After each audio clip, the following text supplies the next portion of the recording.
¿Cómo se está moviendo el plano internacional? ¿Qué están decidiendo los actores más influyentes? ¿Por qué lo que se conversa en Washington tiene alguna incidencia en Asia Occidental? Estos temas los estaremos abordando a continuación en El Mundo en Contexto. Soy Carlos Arellán, póngase cómodo, que comenzamos de inmediato. A 3 semanas se extiende el alto el fuego entre Israel y el Líbano. Así lo informó más temprano el presidente de los Estados Unidos, Donald Trump, luego de reunirse en la Casa Blanca con los embajadores de ambos países. Sin embargo, en el marco del cese al fuego, Israel ha seguido bombardeando el sur del Líbano, como fue el caso de los distritos de Nabatie y Bet Yel, dejando un saldo de 3 mártires y 2 heridos, entre ellos un niño. Entre tanto, el sindicato de la prensa libanesa denunció este jueves la muerte de 27 periodistas y trabajadores de medios de comunicación. Esto como consecuencia de la agresión del sionismo israelí contra el Líbano desde el pasado 2 de marzo. El sindicato calificó esta situación como una escalada y una violación del alto al fuego todavía vigente. La última víctima fue la periodista Amal Khalil, de 43 años, durante un bombardeo israelí que también dejó herida a su colega Seinat Farab. Para el presidente del Líbano, Joseph Aoun, esto constituye un crimen de guerra contra la libertad de expresión. Targeting her once, twice. La atacaron una vez, 2 veces, no dejaron que los equipos de rescate llegaran a ella durante horas y la mataron. Hemos documentado que muchos ataques tienen un mismo patrón, doble toque o múltiples toques. Bien, y pese a la condena por la muerte de la periodista, Israel no detiene los ataques. Con incendios y bombardeos a viviendas en localidades del sur del Líbano, Israel avanza en su acoso, en lo que las autoridades libanesas califican como nuevas violaciones del alto al fuego vigente anunciada el 17 de abril. Según cifras oficiales, antes de la tregua y de la prolongación por 3 semanas, la ofensiva israelí ha provocado 2.475 muertes, más de 7.600 heridos y más de 1 millón de desplazados. La crisis sanitaria también se hace sentir y los suministros farmacéuticos escasean. Además, los comercios están siendo abandonados. Algunas fábricas de principios activos y materias primas están dañadas, así que no tenemos suficiente para producir medicamentos. Tenemos medicina para 2 o 3 meses. Avisé a las autoridades para que vinieran a llevarse la comida y la distribuyeran entre la gente a la que le hacía falta, nos cuenta. Por su parte, el primer ministro del Líbano, Nawaf Salam, aseguró que no aceptará acuerdo alguno que desestime la retirada total de las fuerzas de Israel. Consideró inaceptable cualquier propuesta que incluya la permanencia de una especie de zona de amortiguación que impida el retorno de los desplazados libaneses a sus localidades, donde actualmente las tropas sionistas simulan una especie de zona amarilla, como la que tienen desplegada también en la Franja de Gaza. Asimismo, el primer ministro libanés exhortó a la Casa Blanca a presionar al régimen de Tel Aviv para que reduzca sus exigencias y finalice su ofensiva en el territorio libanés.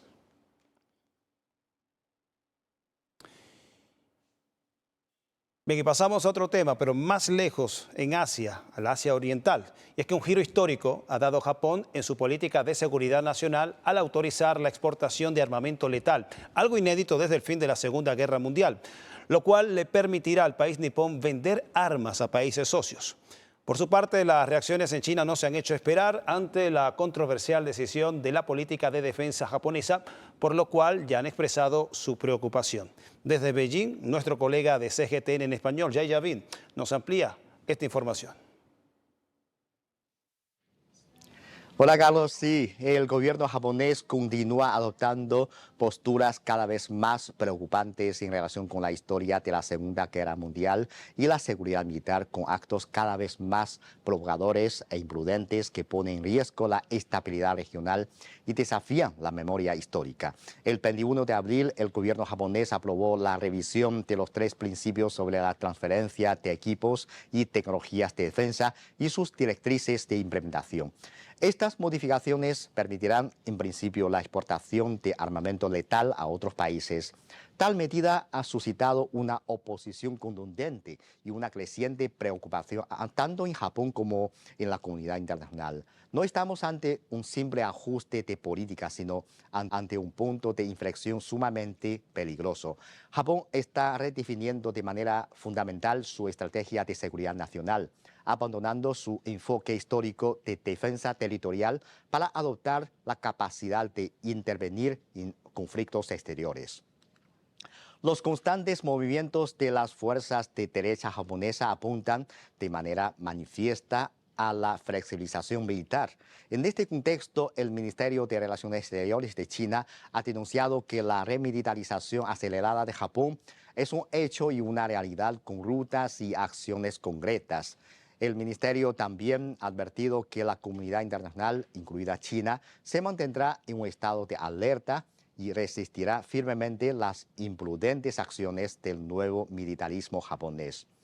Una encuesta realizada por CGTN revela que el 82,5% de los participantes consideran que las medidas adoptadas por la derecha japonesa son una réplica exacta de la lógica expansionista del militarismo japonés previo a la Segunda Guerra Mundial, lo que llevaría al país a una situación extremadamente grave. El militarismo japonés dejó una huella profunda y devastadora en Asia y las cicatrices de esa era aún persisten en la memoria colectiva de las naciones de la región. Sin embargo, Japón continúa sin realizar una reflexión profunda sobre su historia de agresión. El mismo día de su gobierno tomaba su preocupante decisión, Sanae Takaichi, en su calidad de primera ministra, ofreció una ofrenda al santuario Yasukuni, donde están consagrados 14 criminales de guerra de clase A de la Segunda Guerra Mundial. Es difícil imaginar qué consecuencias tendría en Alemania que un alto funcionario rindiera homenaje a los criminales de la guerra nazis. Sin embargo, en Japón este tipo de actos siguen siendo frecuentes. Esto refleja la negativa del país a reconocer su historia de agresión durante la Segunda Guerra Mundial, su intento por justificar la guerra de invasión y rehabilitar a los criminales de guerra de clase A, desafiando las conclusiones del juicio de Tokio y el orden internacional de la posguerra. Todas estas tendencias apuntan al resurgir del militarismo japonés. Este giro, cada vez más distante de la postura de país pacífico, debe ser vigilado con máxima atención por la comunidad internacional. Estas son las observaciones que compartimos desde Beijing.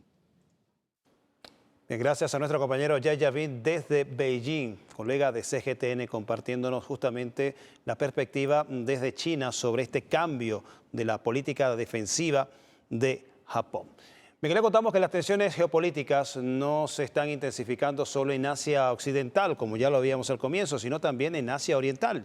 China y Japón se encuentran en un cruce diplomático importante que inició en noviembre de 2025, cuando Tokio planteó la idea de que podría activar su ejército para defender a Taiwán. Esto en el caso de un supuesto ataque de Beijing. Una retórica belicista que se ha alimentado con el despliegue japonés en Filipinas y un asalto a la embajada de China justamente en el archipiélago nipón. Las relaciones entre China y Japón se encuentran en un momento delicado con tres frentes abiertos. El primero es el diplomático. En la mañana del 24 de marzo, un individuo que afirmaba ser un oficial en activo de las Fuerzas de Autodefensa de Japón irrumpió por la fuerza en la embajada de China en Japón tras escalar el muro.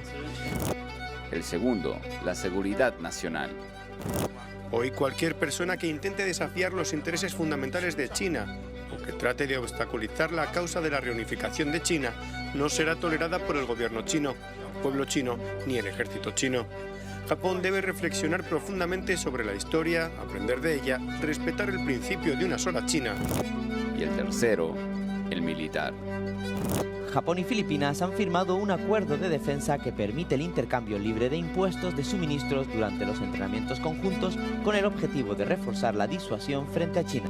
Si bien las relaciones entre China y Japón no han sido históricamente una luna de miel, Desde la victoria de Sanae Takaichi como primera ministra nipona en octubre de 2025, las tensiones entre ambos países no han hecho más que escalar, viviendo ahora el punto más álgido de confrontación bilateral desde la normalización de sus vínculos en 1972. En menos de 6 meses, Japón cruzó la línea roja de China con respecto a Taiwán al insinuar que apoyarían a Taipei en caso de una agresión de Beijing.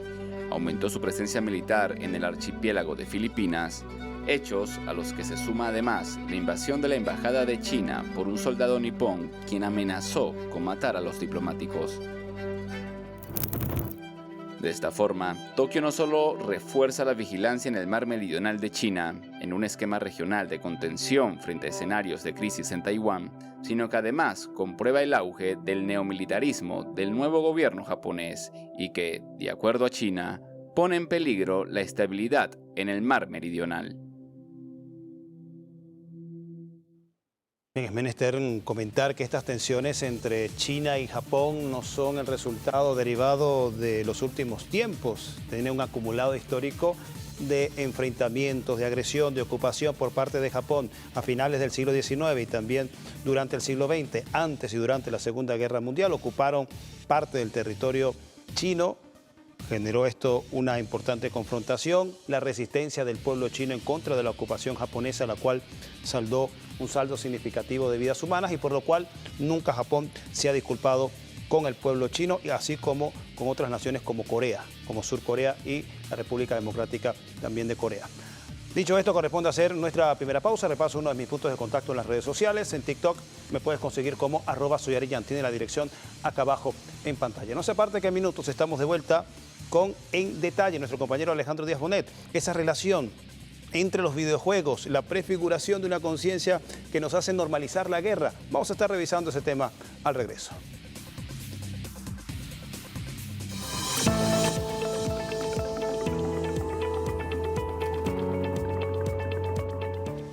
Bien, le contamos que durante décadas la industria del cine, caso Hollywood, un detalle no menor, ha servido para construir en el imaginario colectivo una narrativa bélica para fortalecer el discurso occidental contra lo que califican generalmente como enemigos de la libertad.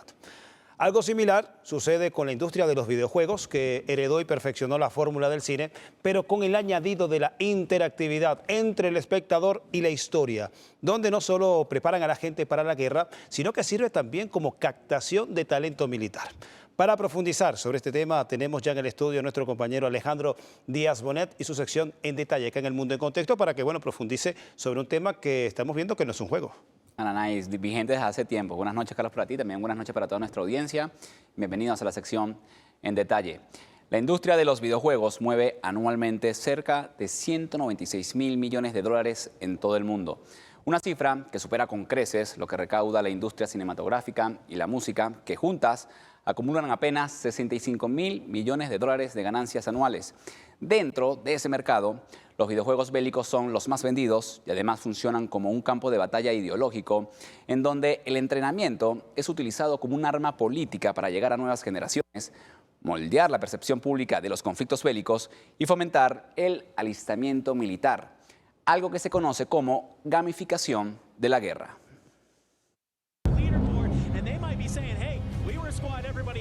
La industria del entretenimiento se ha constituido en un arma blanca aprovechada por la política para impulsar narrativas y moldear a las personas. Cualquiera que sea la política que promueva a Estados Unidos, pueden estar seguros de que en 12 meses Hollywood la estará apoyando. Hollywood, por ejemplo, ha creado más de 2.500 películas con temática bélica, con una fórmula simple: un villano geopolítico, una amenaza a nuestro modo de vida y un héroe que restaure el orden con violencia legítima. Pero esta fórmula ha sido perfeccionada por la industria de los videojuegos. We fight to remove all foreign power from our soil. We are Al-Qatala. Mientras que en el cine el usuario solo observa, en los videojuegos el usuario es el que ejecuta al dictador, quien asalta a los terroristas y quien libera territorios a punta de rifle. El vínculo de los videojuegos con la geopolítica y los ejércitos inició en la década de los 90 con el juego James AF Israeli Air Force, un simulador de operaciones aéreas durante las guerras de Asia Occidental, diseñado para reforzar la imagen de las Fuerzas Armadas israelíes. En el 2002, la tendencia tomó un nuevo enfoque con el lanzamiento de America Armies, un shooter gratuito desarrollado directamente por el ejército de Estados Unidos. La idea era acercar a los jóvenes al mundo militar, ofreciendo una experiencia realista de la vida en el ejército. Lo que estamos haciendo es darles una visión virtual de alguna de las cosas que podrían hacer los soldados. El Pentágono gastó más de $150 millones en juegos o simulaciones de temática militar solo en 1990, con otra inyección de 70 millones en 2008, todo con un objetivo narrativo: gamificar la guerra y estigmatizar al enemigo. La deshumanización de los musulmanes, que los confina a una narrativa extremista en los medios de comunicación convencionales. En consecuencia, la gente se ha vuelto inmune e insensible a los asesinatos, especialmente a los asesinatos de musulmanes. Pero además de la gamificación de la guerra, también está en el entrenamiento. Simuladores como Arma o Battle Space son utilizados por los ejércitos de la OTAN para entrenar a sus tropas. Y así, lo que un adolescente juega por diversión en su casa es la misma lógica que utiliza un soldado para prepararse para el combate real. De acuerdo a la firma de análisis de mercado más reconocida en la industria de los videojuegos, Newzoo, casi 3.600 millones de personas jugaron videojuegos de forma habitual durante el año 2025. Esto significa que más del 60% de la población digital mundial tiene este hobby, y lo que ejemplifica un poco el poder que tienen los videojuegos bélicos para construir narrativas.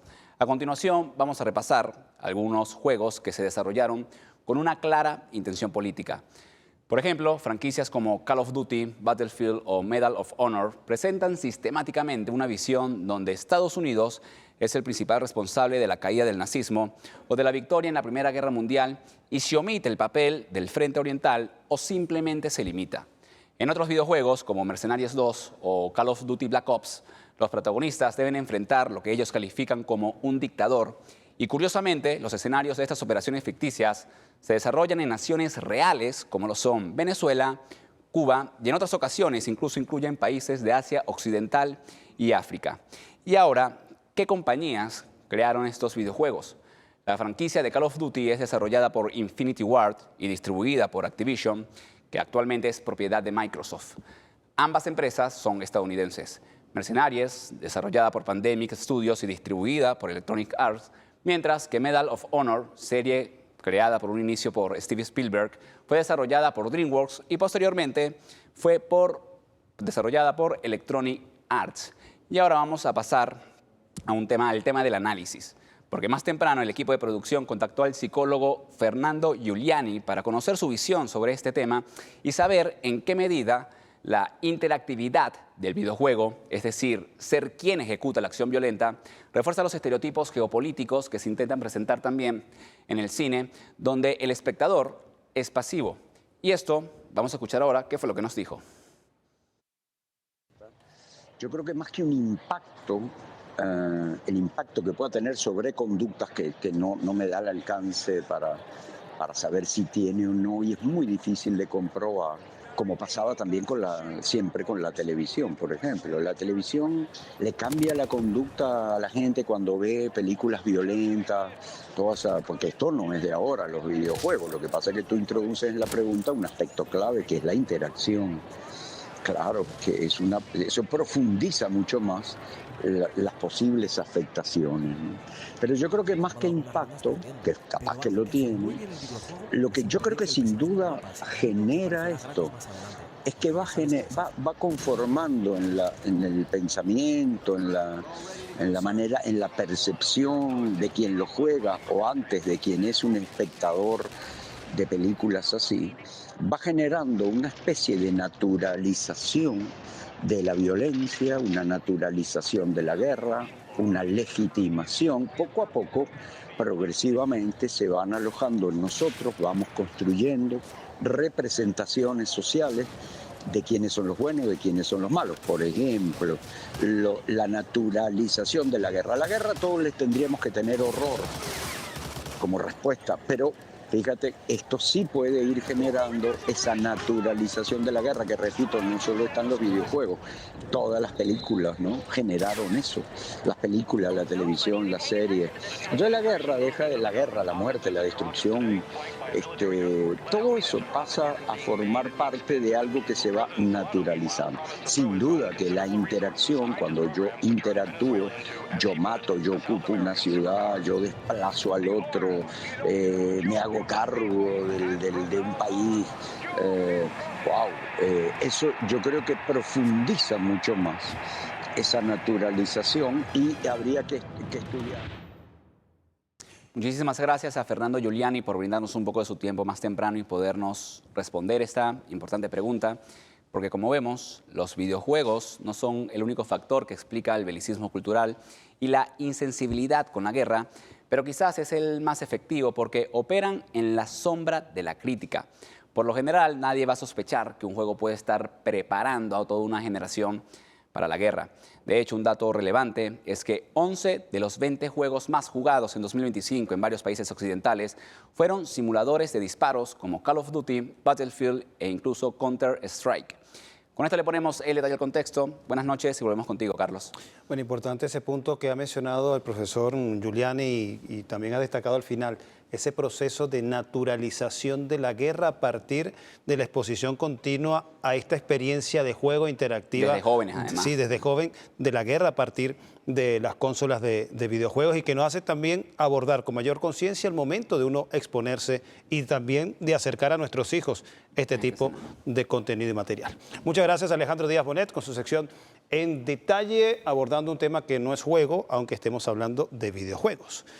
Corresponde hacer una pausa. Mis puntos de contacto en las redes sociales, otro de ellos es en Instagram. Me puedes conseguir como @soycarlosarellán. Tiene la dirección acá abajo en pantalla, la puede apuntar y empezar a seguirme. No se aparte, que en minutos estamos de vuelta.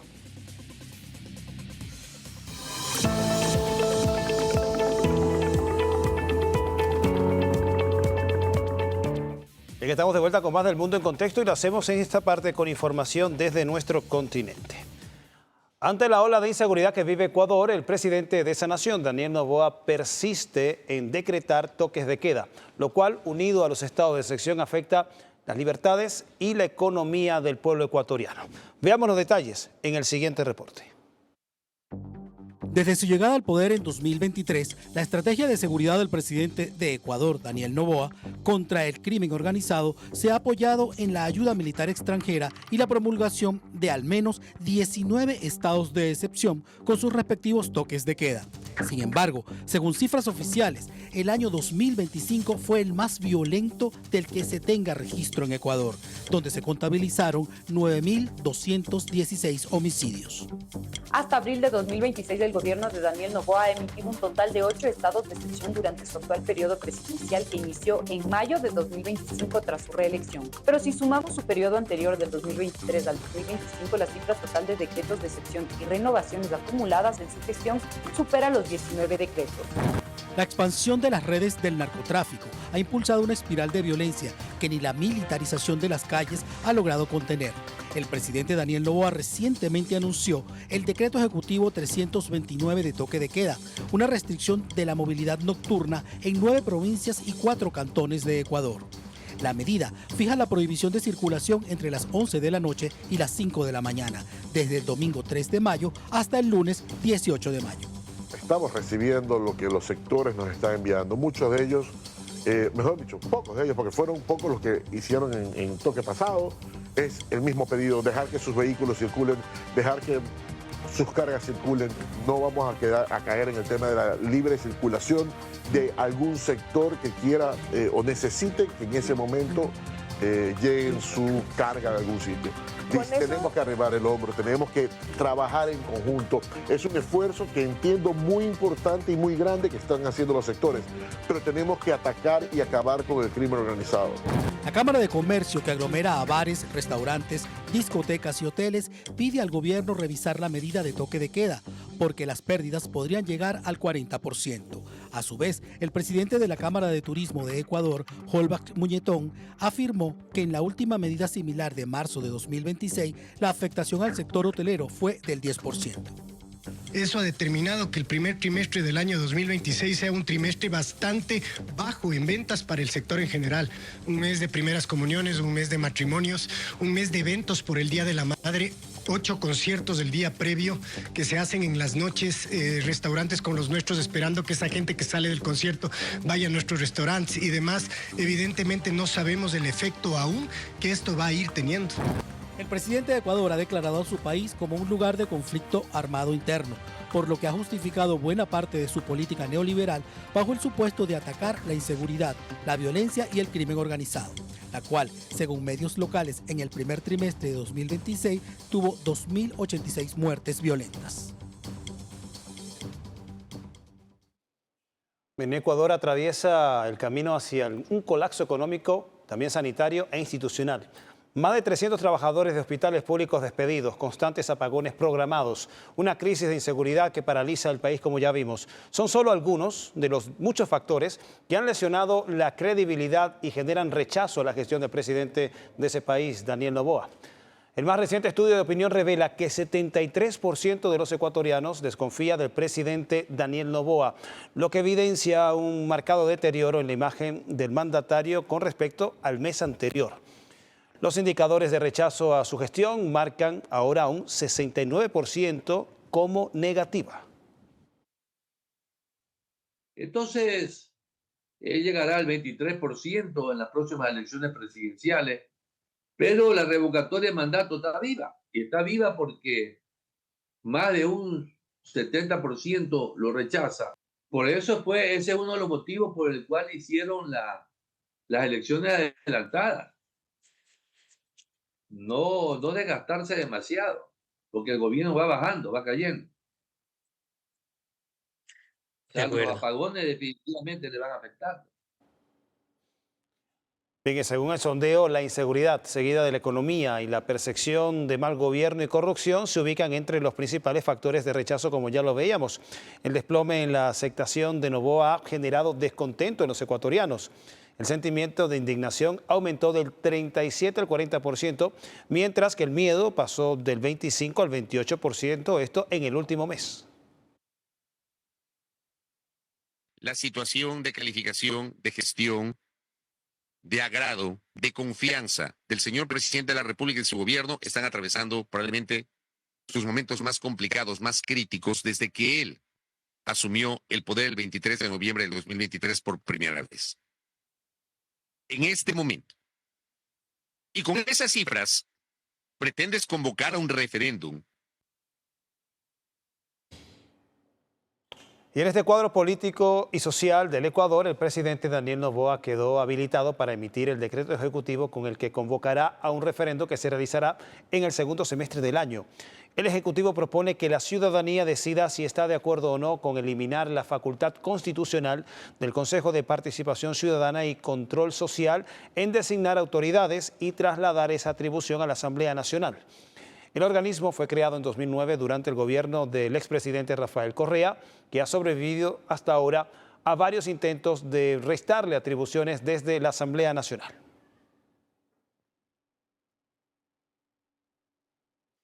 Bien, y seguimos en Sudamérica porque el panorama de la defensa nacional en Perú da un giro también inesperado.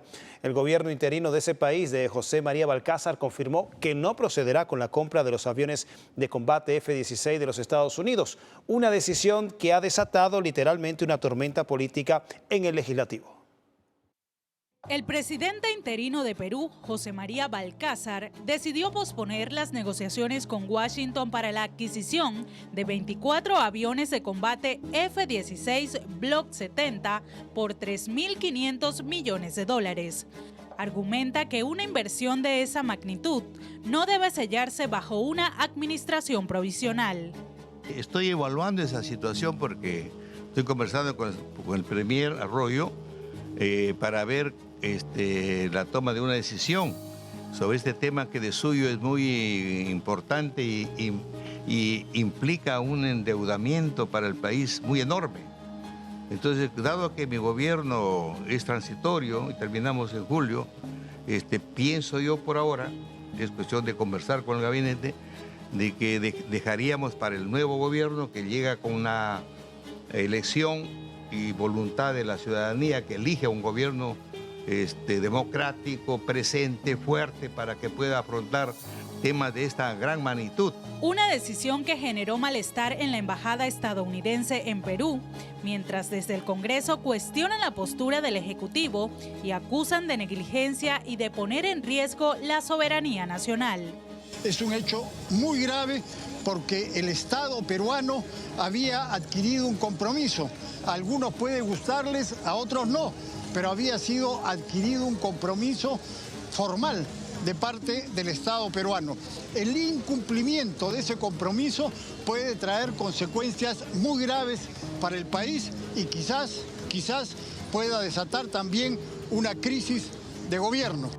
Sin embargo, analistas consideran que una posible compra de aviones de combate estadounidense por parte del gobierno de Perú podría significar una forma de compensar Washington por la colaboración de Lima con Beijing con el puerto de Chancay.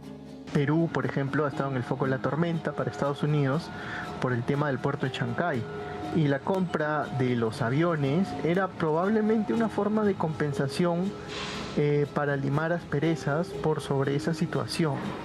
Entonces, es claro que el tuit del embajador es una molestia, una manifestación molesta de los Estados Unidos por dejar pendiente de esa situación, ¿no? Las negociaciones entre Perú y Estados Unidos iniciaron durante el periodo interino de Dina Boluarte como un intento de restablecer los lazos militares con Estados Unidos. Bien, hace pocos días les hablaba de la violencia escolar en la Argentina. Bueno, ahora este fenómeno escala a Chile y a Uruguay. La situación combina exposición digital, presión social y violencia física, la cual está siendo abordada de formas muy distintas tanto por Chile y como Uruguay. Más información en la siguiente nota.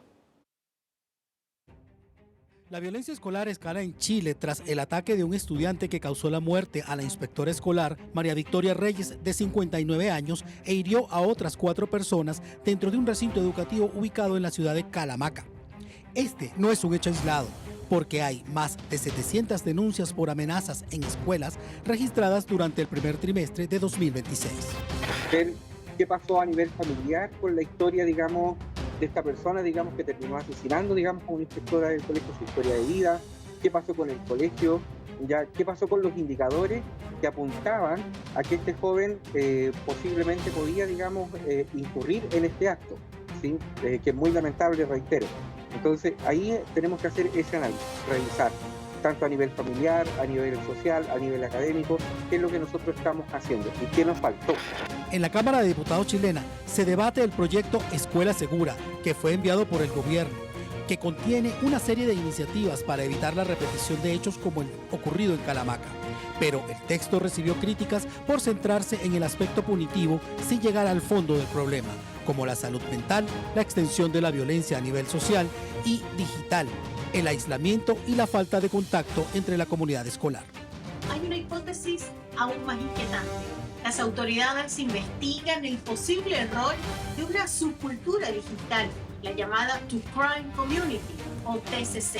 Se trata de comunidades online donde se comparten contenidos sobre crímenes reales, pero en sectores más radicales estos hechos no solo se analizan, sino se glorifican.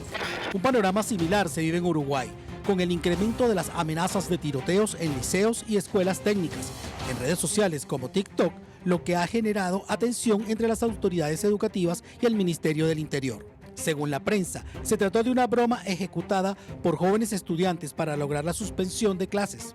El presidente de la Administración Nacional de Educación Pública calificó el hecho como delito informático y los autores fueron puestos a la orden de fiscalía. Esta situación empezó en Minas. Lo que hay es una amenaza de tiroteo que en general se coloca en el baño de las niñas o las adolescentes.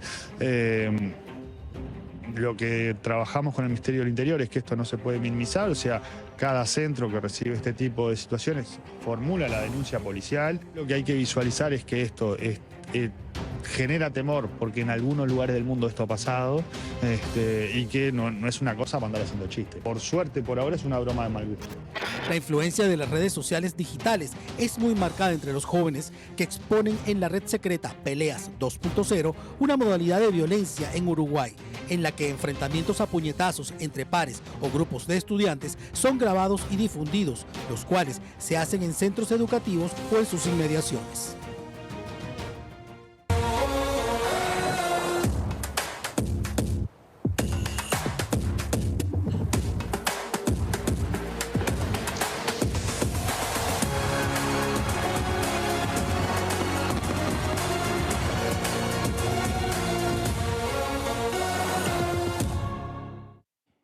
Y cambiamos radicalmente de tema. Seguimos con la cobertura especial del Mundo en Contexto rumbo a la próxima Copa Mundial de Fútbol a celebrarse en México, Canadá y en los Estados Unidos. A continuación vamos a recordar un suceso que aún marca al fútbol brasileño. Estamos hablando del Maracanazo, aquella vez cuando la selección canareña perdió una Copa del Mundo. Esto fue en su casa y ante Uruguay. Construyeron el estadio más grande del planeta, el Maracaná. El estadio albergaría el último partido de la Copa y serviría como el homenaje eterno de un instante que sin duda iba a ser inolvidable. Al otro lado de aquel duelo final estaba Uruguay, una selección potente con un título mundial, 2 campeonatos olímpicos y 8 trofeos de Copa América para entonces. Señores, nunca festejen antes de tiempo.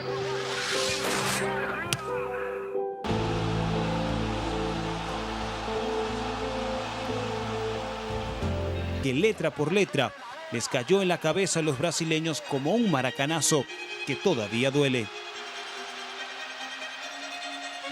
Al contrario de la tradición histórica, en Maracaná sigue latiendo el castigo a la soberbia, en la que increíblemente el futuro seguirá recordando el dolor de quienes perdieron y no tanto la gloria de quienes ganaron.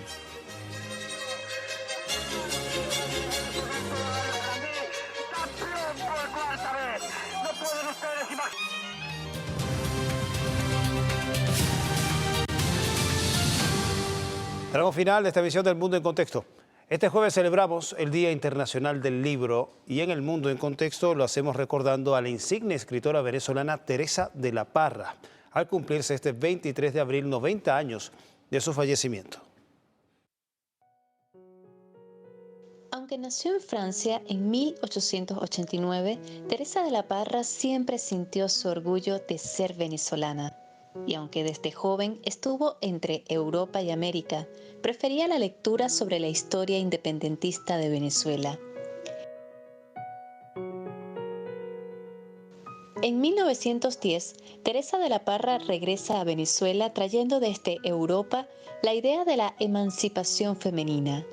Con gran éxito, publicó obras en la prensa local, varias de ellas respaldadas por escritores de la talla de Rómulo Gallegos o José Rafael Pocaterra. La valentía de Teresa de la Parra supuso aplausos dentro de las mujeres de la época y la confrontación con los sectores conservadores. En su fructífera carrera como escritora, publicó las novelas Ifigenia en 1924 y Memorias de Mamá Blanca en 1929. El amor por la patria llevó a Teresa de la Parra hasta Cuba para participar en el Congreso de Prensa Latina, donde presentó la influencia oculta de las mujeres en la independencia y en la vida de Bolívar, destacando el rol feminista de la lucha bolivariana. En la isla, conoció a su compañera de vida, la antropóloga cubana Lidia Cabrera, quien la acompaña a Europa a principios de la década de los 30. Durante varios años, Teresa de la Parra padeció de tuberculosis y asma, lo que le provoca la muerte en 1936.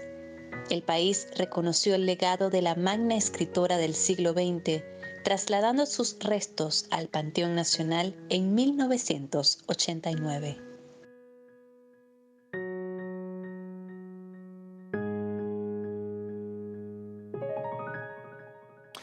Con homenaje a Teresa de la Parra, hoy en el Día del Libro, nosotros llegamos al final de esta emisión del Mundo en Contexto, agradeciendo como siempre el privilegio de su amable sintonía. Como en todas las ocasiones, despedimos con música, en esta oportunidad recordando, haciendo tributo a Wilfrido Vargas, el rey del merengue dominicano, que hoy está cumpliendo 77 años.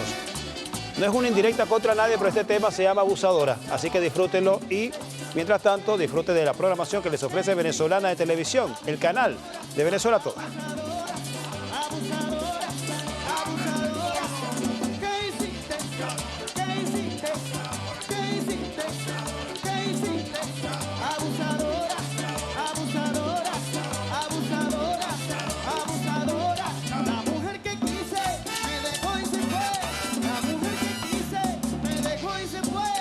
Y ahora ella quisiera